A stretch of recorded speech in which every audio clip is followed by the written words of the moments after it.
Hello.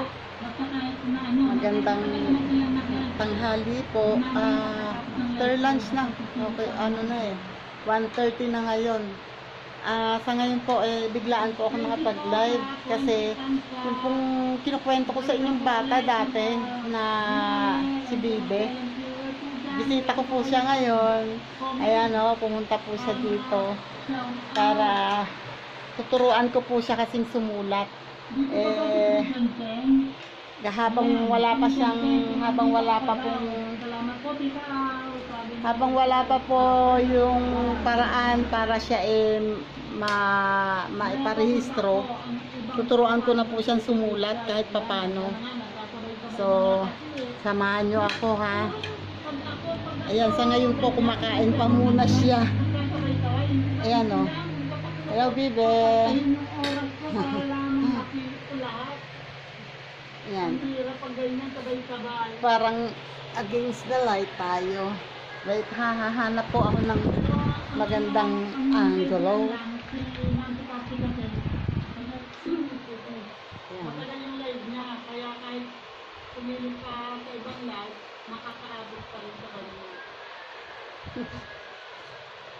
Masyado mataas.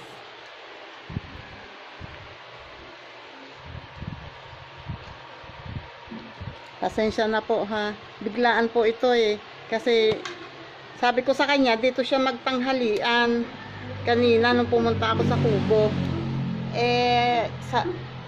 Bigla, nung nagtanghalian naman kami, nung kumain kami, wala siya, hindi siya dumating. Akala ko hindi na siya pupunta. Yun pala. Tapos ngayon, eto, pumunta siya. Tapos na kami kumain. Yung ulam, kasi wala nga sila ate. Kami lang ni kuya dito. Pinilit kong ubusin yung ulam kasi sayang. Sayang kasi. Kaya, ayan, wala siyang ulam ngayon, kundi nagluto lang ako ng, ano ba yung tawag dyan? Basta hindi siya pang tanghalian, pang almusal siya. Yung ulam. Pasensya na. At,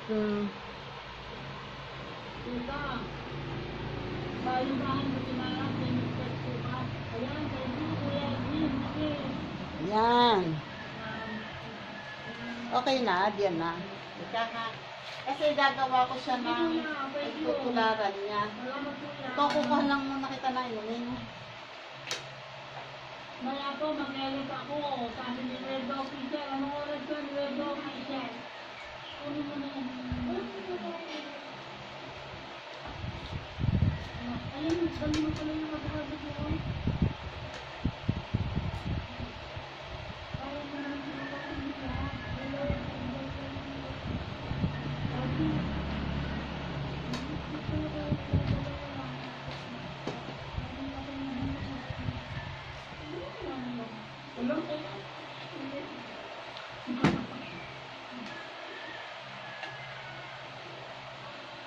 Anong oras ko nang yung live mamaya?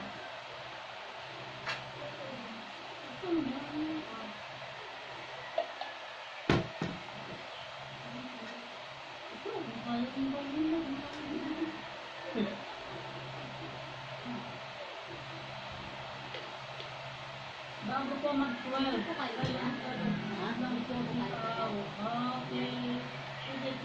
Try ko pumitin mamaya.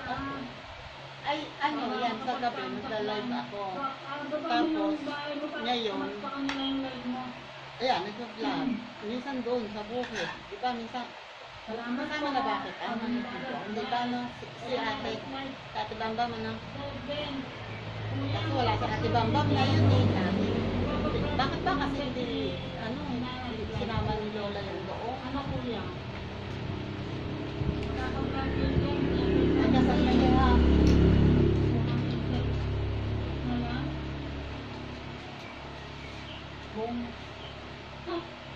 Tagalong mga abogado. Wala ko lang maalitin yun. Abogado lang. Wala ka lang ngayon. Kasi mainit na yung man. Hindi na pwede papalubin yan kasi mahabang biyahe. Magbubulok ng biyahe. Ayun pa ba ng bahay si Sir Redo guys. Pakidikitkan po and kung pwede po pakikilit din sa live niya mamaya. Bago daw mag-live, mag-install yung LS siya. Ako po pwede pakitansak naman lang. Kahit tansak lang, pwede na. Ano sa window?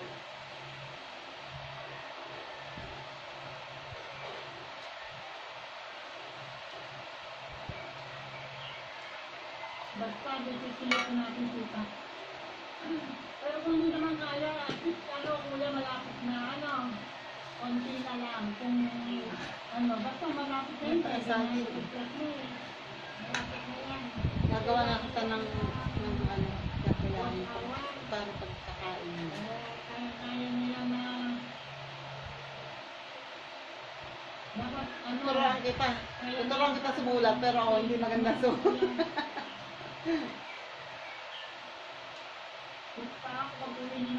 Bakit ang lapis, ha? Ay, sige po, sige. Ayan, Sabi ko nga pala, ibibili kita ng notebook, ay ng papel.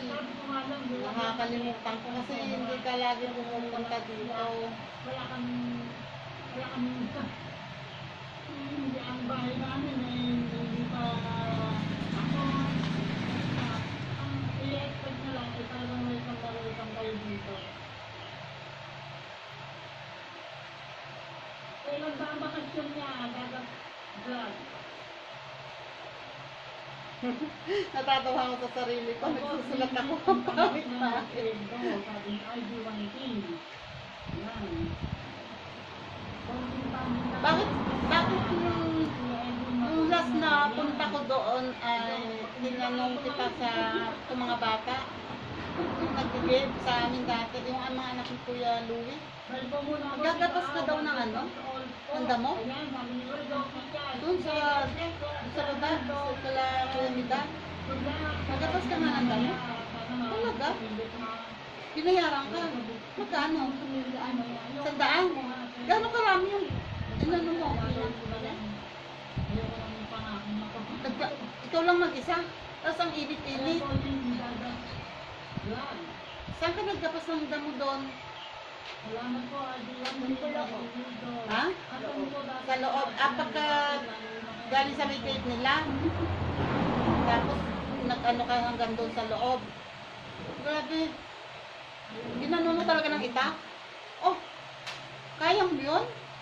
Grabe ko. O baka nalagpasan mo ba? Hindi,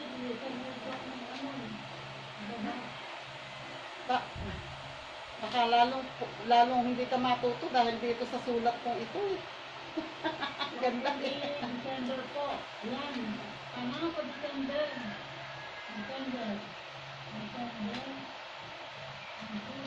Kasi dapat bibili kita ng nalimutan ko, umalis na lang kasi sila Ate Eden. Sabi ko, kukunin ko yung meron akong pinagawang personalized na book doon na may mga yung mga tuturo magsulat. Pupunta dun sa lolang, sa kabilang lola nila, yung babakasyon sila dun. Kami lang ni Kuya, saka si Tatay, sa hapon, sa gabi. Sana all makakapunta na sa bahay ni Tita Au. Pwede naman kayong pumunta yun. Punta kayo dito. ID1T.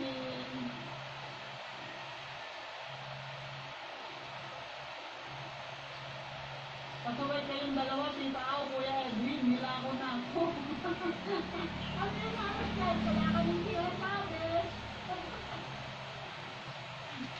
Gayahin mo to, ha?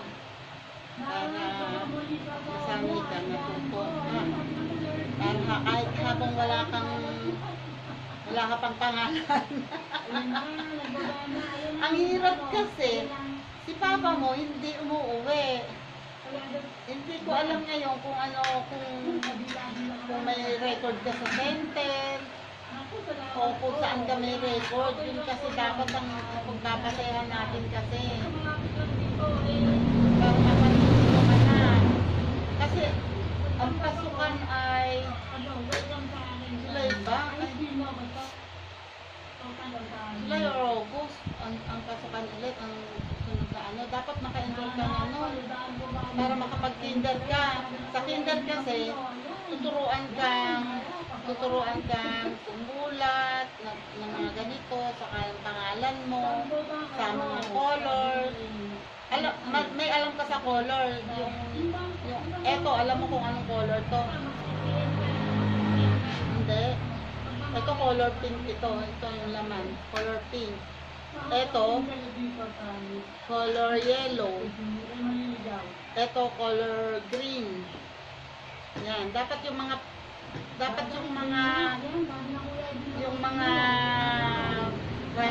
primary color, yung mga pangkaraniwang kulay, dapat alam mo na yan. So, paano pag, halimbawa, kukuha ka ng damit sa lagayan, pinapakuha ka ni tita, o kunin mo yung damit mo na kulay black, alam mo yun. Yung black, alam mo. Eto, ganito yung black. Opo, itim, black. Eto naman, green or verde or luntian. Eto naman, yellow o dilaw. Pag dilaw, alam mo. Alam mo yung Tagalog. Dilaw. Eto, ba't Tagalog dito? Rosas. Sa pink. Alam mo ang pink? Alam mo. At least yung mga, eto yung takip, kulay puti. Sa English yan ay white. Pagka tatandaan mo kung anong color para, lalo sa pera, alam mo dapat kung anong kulay yung 50 pesos, yung 20 pesos. Sabagay, alam mo naman kilala mo naman ang 50 pesos at saka yung 20, 100, no? Importante nakakakilala ka kasi mahirap yung, limbawa, darating ang araw, di ba nagbebenta ka ng talong minsan, saka walis, tingting? At least alam mo magsukli. Marunong ka naman. At least marunong ka sa ganun. Ang importante lang sa'yo, matuto kang sumulat. At sa susunod, nakakabasa ka para pag halimbawang may pupuntahan ka, di ba yung mga jeep may nakasulat sa unahan? Dapat mababasa mo yun para alam mo kung saan ka pupunta. Para alam mo kung pwede kang sumakay doon o hindi. Halimbawa, nakalagay doon, Banapasel ka. Pag pauwi ka dito, nakita mo yung sa harap ng jeep, ibig sabihin yung papunta yun dito, so baka kasakay ka. Paano kung papunta palang Mindoro yung nasakyan mo? Layo ng jeep sa Mindoro.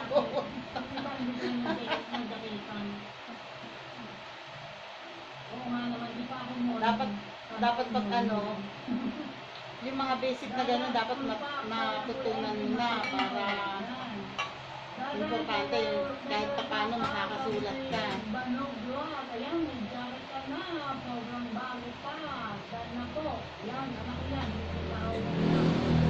Ito bang, gusto mo pa? Ayaw mo na. Ako na. Iwan mo na muna yan, Dad. Baka gusto mo mamaya. Sinibak na yan, important pa yan from Paris. Bagong-bago. Salamat po mga sir, Kuya Edwin at Kitaaw. Welcome Dadat Vlog. Welcome kaya dito sa bahay ng Kitaaw. Naka-laglaw ako all the Mighty 21 official. Ayun na si Boy, Boy Kalinaw. Nag-explain pa lang ako, hindi ako umabot kayo pero pinanood ko na siya. Kaya nga lang ang replay niya nga lang. Pero baka niya para hindi kapanood. Pinanood ko niya pagkarating ko. Ganyan kami kaya, Mighty Boy. Yan. Ayan o. Ito po ngayon siya sa bahay. Si Bibe. Si Bibe, ang batang walang pangalan. Ngayon, kaya mo to, pipilitin natin na magkaroon ka ng pangalan para hindi ka sabihin ng batang walang pangalan. Pinipilit niya kasi ang pangalan daw niya Ay, ano, Michelle? Michelle. Nung tanungin ko yung tita, yung Michelle pala, pangalan ng mama niya. So, hindi pwedeng Michelle ang pangalan mo. Kasi ang mama mo ay Michelle, dapat iba ang pangalan mo. Dapat hindi Michelle. So, yan, doon mo itapat. Yan, sa baba. Sa susunod, yung sunod, dito mo itapat. Oh, kung saan yung guhit. Kung saan yung guhit, doon mo itatapat. Sige, sige, diretso lang. Tapusin mo muna to. At saka, wait. Eto, dapat bilog muna, tapos lalagyan mo yung ganun sa gilid, yung buntot. Sasara mo na ganun, tapos may buntot. Ano? Pero hindi ganyan. Eto, ginawa mo, buntot muna bago. Dapat, bilog muna, tapos buntot. Na? Okay, sige, gawin mo. Kayang-kaya mo yan. Bilog muna, and then, buntot. Okay, yes, kaya. Ano nangyari sa ipin mo? Ano bang kinain mo?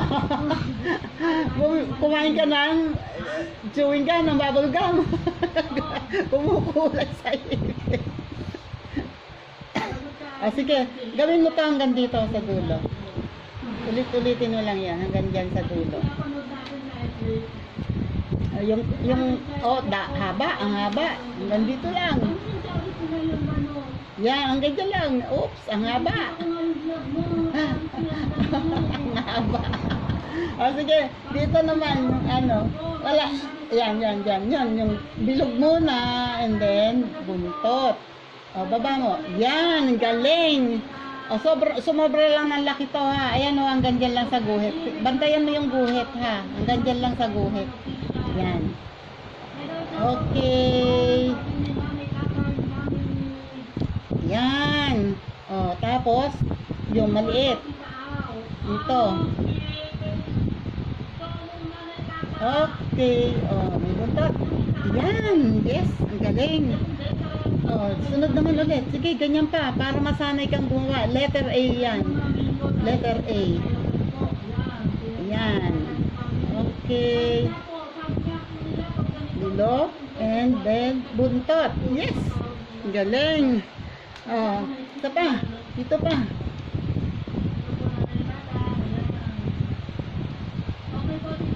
Okay. Isa pa. Yung small letter. Yung maliit. Yan. Yeah, isa pa. Dito pa. Isa pa.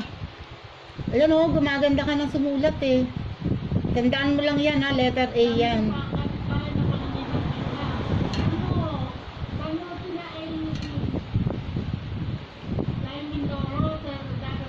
Isa pa. Yung maliit. Yung maliit na A. Yan. Ang tawag yan, malaking A at saka maliit na A. Letter A. Or capital letter A and small letter A. Yan. Ito pa. Para masanay ka, isa pang diretso hanggang doon. Letter A. Pwede mo pa ako naka-QTex ka. Ako wala Sino naglagay sa'yo yan?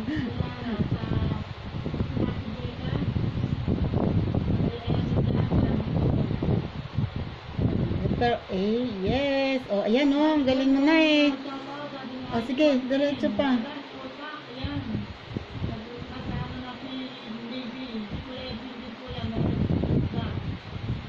Ayan. Isa pa.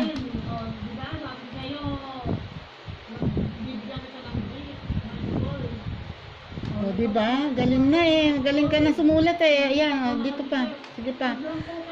Basta tandaan mo yan ha, letter A yan. Letter A. Okay, isa pa.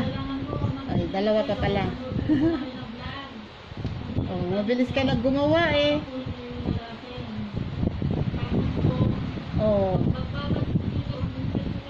Isa pa.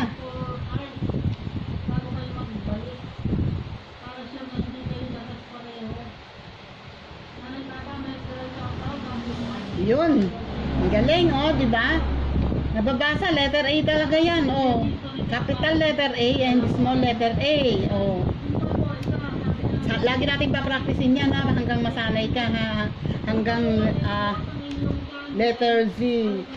Ito naman sa letter B naman tayo. Letter B yan. Oh.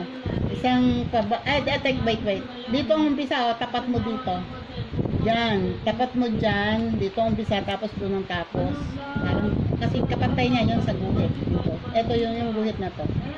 Dito ka mag-umpisa. Doon sa baba. Yan. Yan. Yan. Oh, diretso mo yung guhit pababa hanggang dito. Sige, diretso mo pababa. Yan. Yan lang. Isa pang bilog. Yan. Tapos isang maliit. Diretso pa babang guhit and maliit sa baba. Parang buntis. Yan. Letter B. O, diba? Dito naman. Dito ka umpisa dyan. Yan. Hanggang guhit. Yan. Ang galing. O. Letter B. O, diba? Ang galing mo. Isa pang gano'n. Maliit. Maliit naman. Dito ang pisa. Yan. Okay. Yan. O, doon sa kababa. Yan. O, diba? Galing na. O. Sige. Tuloy mo pa. Yan. Ganyan. Sige. Oops. O, yan o. Galing mo na sumulat eh. Isa. Yung maliit lang. O. Yan, letter B. Capital letter B and small letter B.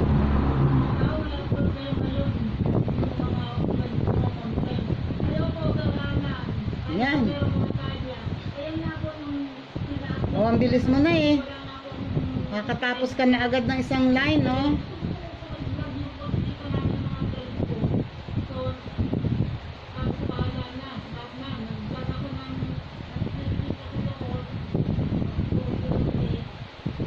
Oops! Dalawang capital letter yan. Okay lang. Sige. Tuloy mo na. Nawala yung small letter B. Yan. Galing. O, ayun, isa pa dito. Eto, ipantay mo naman dito. Yan yung guhit na yan. O. Pantay mo naman dyan.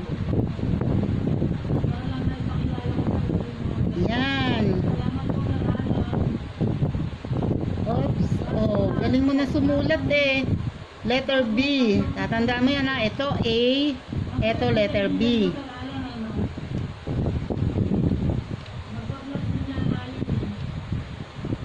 Sa basket. Tuloy pa.